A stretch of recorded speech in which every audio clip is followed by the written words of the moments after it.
हर सफ़र सिर्फ खूबसूरत लम्हात का मजमूआ नहीं होता। बाज़ औक़ात कुछ तल्ख़ यादें, कुछ स्ट्रगल्स, ये भी एक सफ़र का हिस्सा बन जाती है।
ये व्लॉगिंग इतनी आसान नहीं है। आई थिंक थर्ड या फोर्थ टाइम कि मेरा ड्रोन गिरा कहीं पे और फिर उसे ढूंढना पड़ा। और गिरा कहाँ पे था, वो जो लोकेशन नीचे आप देख रहे हैं वहाँ पे, और जो बर्फ़ में फिर मैं निकालने के लिए गया हूँ। और वो बर्फ़ भी तकरीबन कोई 6-7 फुट होगी। घुटनों के बल स्लाइड ले लेके पहुँचा, और अंदाजे से, क्योंकि नज़र नहीं आ रहा था लोकेशन उसकी, गूगल मैप्स पे जो लास्ट आई थी वो किसी और जगह की थी। और शुक्र है कि ये इसमें एक फीचर है कि आपको लास्ट कुछ सेकंड की 10-12 सेकंड की वीडियो वो दिखा देता है। तो वो वीडियो देखी, उससे अंदाज़े लगा के कि वहाँ पे पोल नज़र आ रहा है, इतने दरख्त हैं, इस तरह से अंदाज़े लगा के यहाँ तक पहुँचे। और फिर एक जगह जहाँ पे काफ़ी यकीन हो गया कि यहीं पे होगा, तो फिर वहाँ पे उतर गया वो नीचे और फाइनली इसे ढूंढ लिया। वैसे शायद एक ट्रिप इतना याद रहना हो, लेकिन अब ये इस एडवेंचर की वजह से ये ज़रूर याद रहेगा। हाँ, लेकिन लसदना ये जो स्नोफॉल को एक्सपीरियंस करना है, देखना है, वो मैं कहता हूँ ये जगह है, इधर आना चाहिए और स्नोफॉल का बेहतरीन जो मज़ा है वो लेना चाहिए।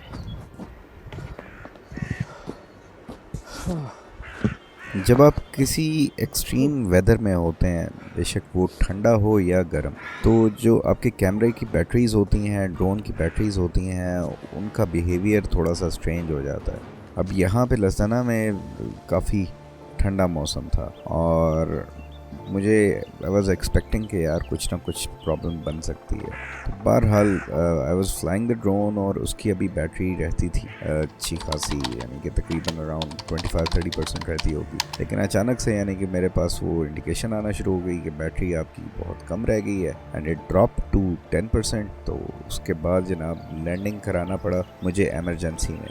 अब लैंडिंग कराने के लिए रोड नज़र आ रही थी, लेकिन रोड के ऊपर कराने का मतलब ये है कि कोई गाड़ी कहीं से आ रही हो या कोई भी वो बगैर उसको देखे बगैर उसके ऊपर चढ़ सकता है, तो रोड के साइड पे कहीं पे उसे उतारना था। लेकिन अब रोड सारी एक तरह की लगती हैं, बर्फ़ ही बर्फ़ हर जगह पे, तो कुछ आइडिया नहीं हो रहा था। ये था कि जहाँ मैं खड़ा हूँ उससे कोई 1-2 मोड़ नीचे है, लेकिन अब एग्जैक्ट क्या लोकेशन है कुछ आइडिया नहीं लग रहा था। लेकिन फॉर्चुनेटली जो ड्रोन है इसके अंदर ये मैकेनिज़्म होता है कि आपको जीपीएस से ट्रैकिंग मिल रही होती है साथ में कि कहाँ पे ये है, और जो पॉइंट वो बताता है उसके तकरीबन 10 मीटर्स के अंदर ये ड्रोन मौजूद होता है।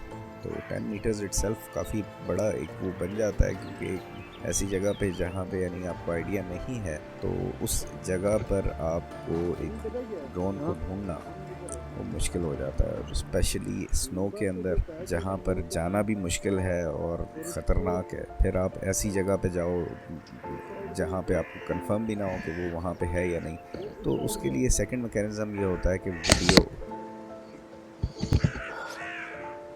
अस्सलाम वालेकुम। और यहाँ पे लसना में एक दफ़ा फिर ड्रोन जो है घुमा दिया मैंने इस ज़बरदस्ती जगह पे। और लोकेशन इसकी एक मसला ये है कि अप्रॉक्सीमेटली आपको 10 मीटर्स का रेडियस देता है कि जिसके अंदर ये हो सकता है। तो अब वो ये है कि लास्ट फुटेज आ रही होती है आपके पास, उसको देख के उसके अकॉर्डिंगली आपने फिर आइडिया लगाना होता है कि कहाँ पे है। तो मेरा जहाँ तक ख्याल है कि हमारे जो सामने साइड है यहाँ पे ये गिरा है। बहरहाल देखते हैं।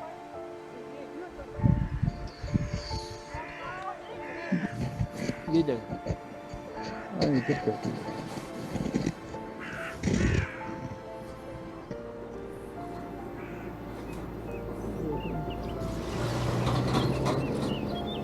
नहीं बैठ बैठ के जाए, बैठ बैठ के ना स्किट करके तो स्किट करके कोई मुश्किल होती है ना, मैं नीचे आ जाऊँ। ऐसे ही बैठना शुरू करूँ। हाँ बैठ के जाए, स्किट करके ना इस तरह नहीं जाते। वकास क्योंकि लोकल था, इसको थोड़ा आइडिया भी था बर्फ़ों में किस तरीके से रहना है, चलना है, और वो गाइड कर रहा था मुझे कि अब यहाँ पे क्योंकि बर्फ़ ये थी तकरीबन कहीं पे 4 फुट 5 फुट, कहीं पे 7-8 फुट इस तरह से, यानी कि गहरी बर्फ़ थी। और जब आप खड़े सीधे होते हैं तो वो आपका प्रेशर होता है, वेट होता है, तो वो आपका पाँव पूरे का पूरा अंदर धंसता चला जाता है।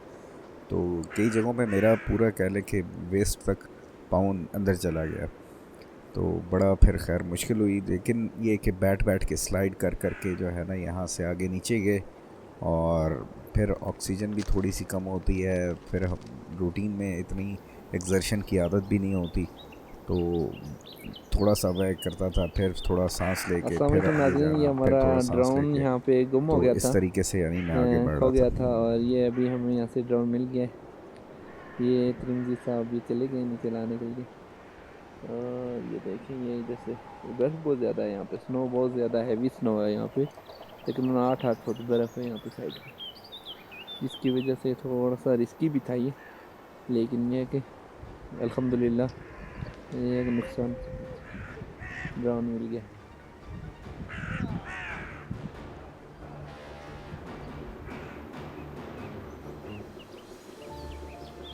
Finally found the drone. ये हमसे सबसे ज़्यादा हमारे लिए आज एक्साइटमेंट, टेंशन भी हो गई थी हमें, लेकिन अभी बड़ा अच्छा हो गया। और अभी आप देखेंगे, ये देखें, एक बड़ा मज़े का सीन है यहाँ पे, ये आप देख सकते हैं।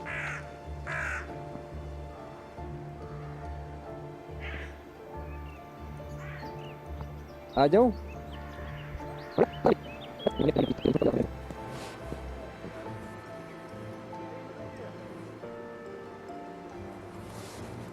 नहीं आ यार, मैं आ जाऊँ।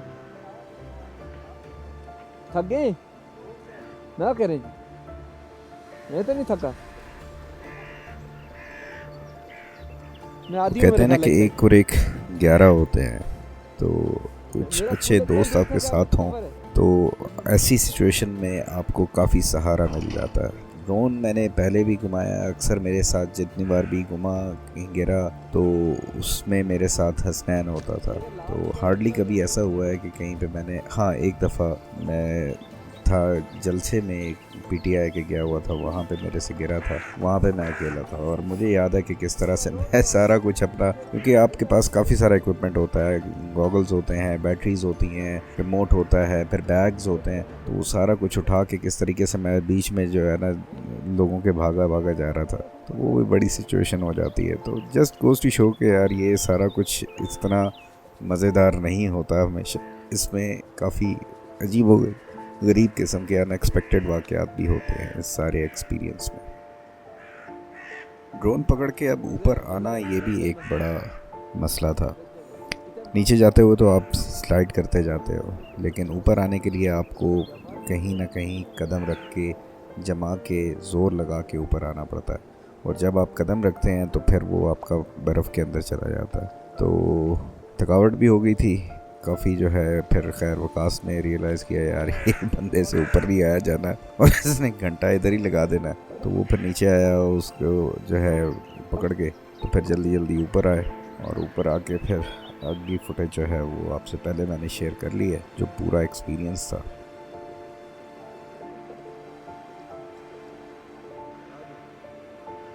कोशिश करना कि इतना ज़्यादा वजन ना डालें, इस तरह आप कर रहे हैं ना, आप कुछ ना करें, कुछ करने की एक पर अगर देखा जाए तो नेचर को एक्सपीरियंस करने का बेहतरीन मज़ा ऐसे ही है कि जहाँ पे आप जो नेचर है उसके साथ इंटरेक्ट करते हो। क्योंकि अमूमन जो व्लॉग्स बन रहे हैं या मैं जैसे बना रहा हूँ या हम देखते हैं, तो उसमें किसी एक पर्टिकुलर जगह पर हम जाते हैं और वहाँ पे उसकी वीडियोस वगैरह बनाते हैं, थोड़ा बहुत एक्सपीरियंस जो भी होता है वो शेयर किया जाता है। लेकिन जो वहाँ पे नेचर है इटसेल्फ, उसके साथ ऐसी इंटरेक्शन नहीं होती। तो जब ऐसा कोई मामला बनता है तो फिर आप इन एलिमेंट्स के साथ ज़्यादा डिटेल में इंटरेक्ट करते हैं, और इसी वजह से कुछ ऐसे ज़बरदस्त किस्म के शॉट्स वगैरह भी बने जो शायद हमने नहीं वैसे उनको गौर से देखा। लेकिन और फील भी करने की बात है कि जब आप बर्फ़ में ख़ुद उतरते हो और जाते हो तो वो सारी चीज़ें, तो वो फिर आपको यू रियलाइज़ कि यार हाँ क्या ज़बरदस्त सीन है। उम्मीद करता हूँ हमेशा की तरह आज का व्लॉग भी आप लोगों को पसंद आया होगा, और कोई भी फीडबैक हुआ करे काइंडली ज़रूर शेयर किया करें कमेंट्स में। हर कमेंट का ही तकरीबन मैं रिस्पॉन्ड करता हूँ और अच्छा लगता है। तो नेक्स्ट व्लॉग में इंशाल्लाह फिर मुलाकात होगी। अपना ख्याल रखिएगा। अल्लाह हाफ़िज़। पाकिस्तान जिंदाबाद।